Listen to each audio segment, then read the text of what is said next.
ayan for today's video. May balak akong i-prank si ate. Dapat yung friend ko kasi lang hindi siya pumunta. So yung kasambahin na lang natin. Siya yung kasabat ko na nakaraan yung prank ko si Wendell. Nagpapakritix, papalinis siya ng tuko. So pupunta ko sa kwarto niya. Magbibihis ako ng hakata. Tingnan ko. Papakit siya.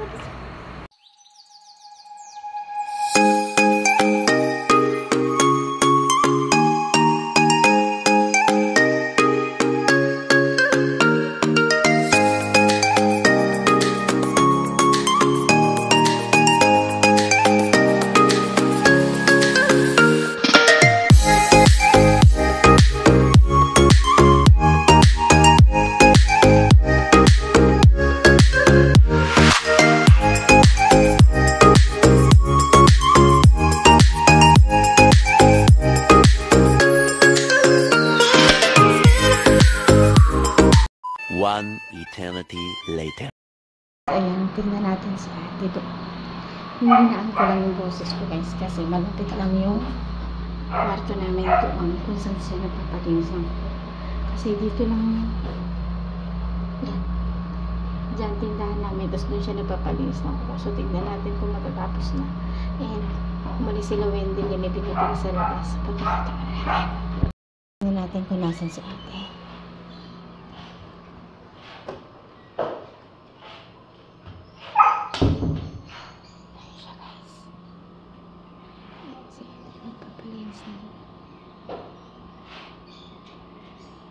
Tignan mo tapos.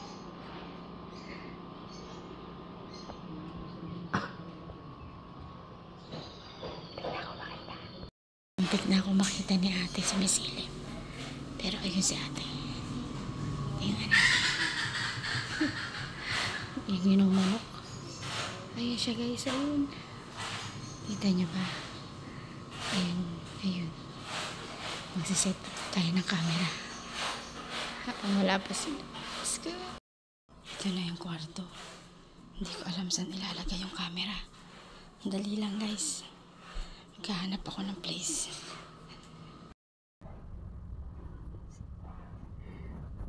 Set up ko yung camera. Malapit na si ate magkakos. Ito siya papasok. Let's go. Ang tagal ni ate magpalinis. Pero tatawagin ko kunyari. Parang may naano sa kwarto niya. Wait lang guys.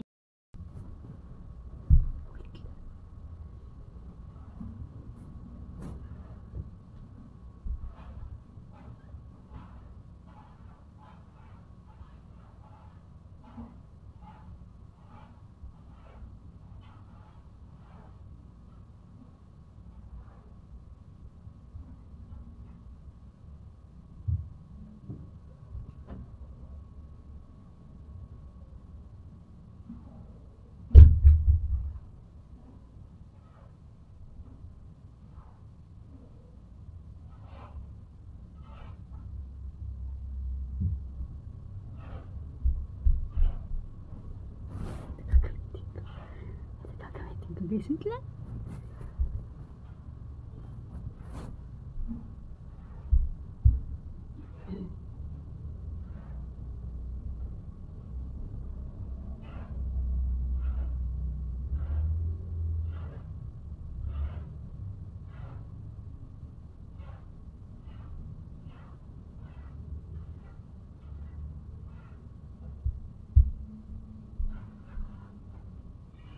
Hindi tumatawag guys. Baka mahal ako. Pero dapat bago dumating sila Wendy.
Andiyan na sila Wendell, guys. Wait lang.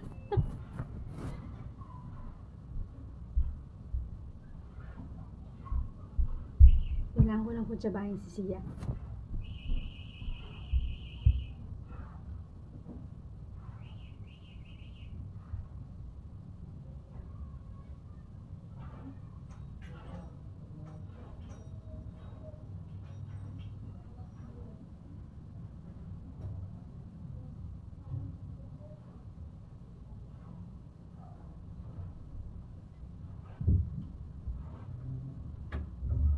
Oh, hell no!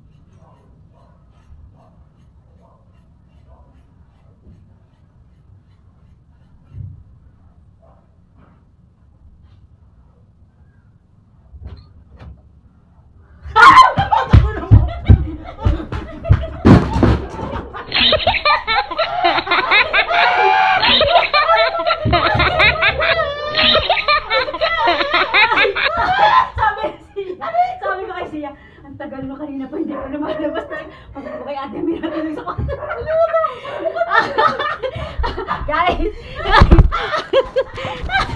Guys, ang tagal ko nag-prepare. Success. Sayang, hindi ko na hindi ko na para susuntokin niya.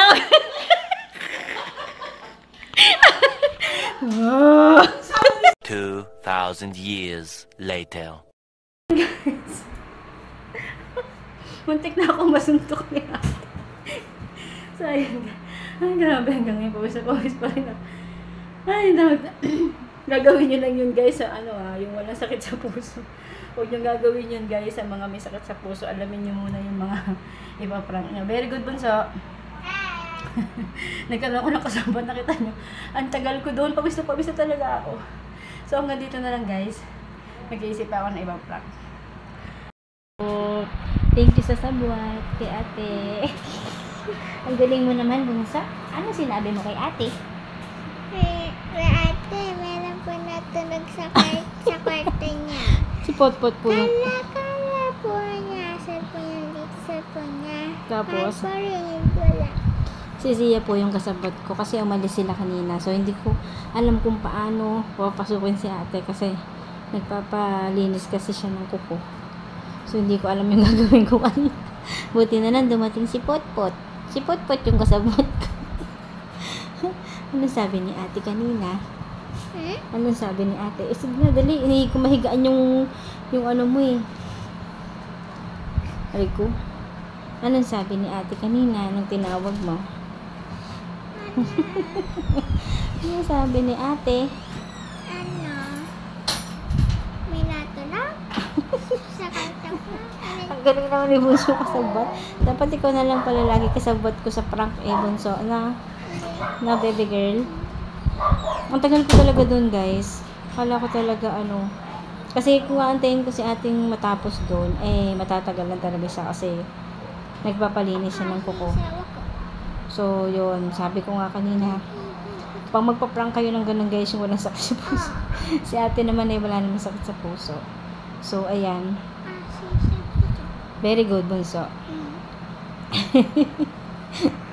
Natawa talaga ako, guys. Kung alam ko natawa si ate,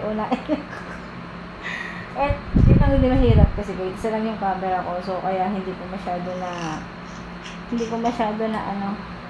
na-videohan yung mukha ni ate. Ang layo tuloy ng camera. Oh, mamaya, wait lang.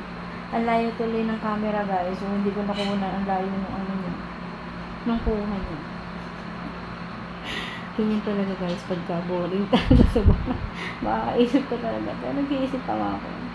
Kasi yung friend ko kasi hindi napunta dito. Kaya lang gusto ko mag-prank. Hindi napunta dito yung mga friend ko. Diba? Dadating din tayo dyan, guys. So, ayan, hanggang dito na lang ito ang ating video. Sana po nagustuhan nyo. And syempre, abangan nyo pa yung iba kong prank dito sa bahay. Kasabot ko si Poto.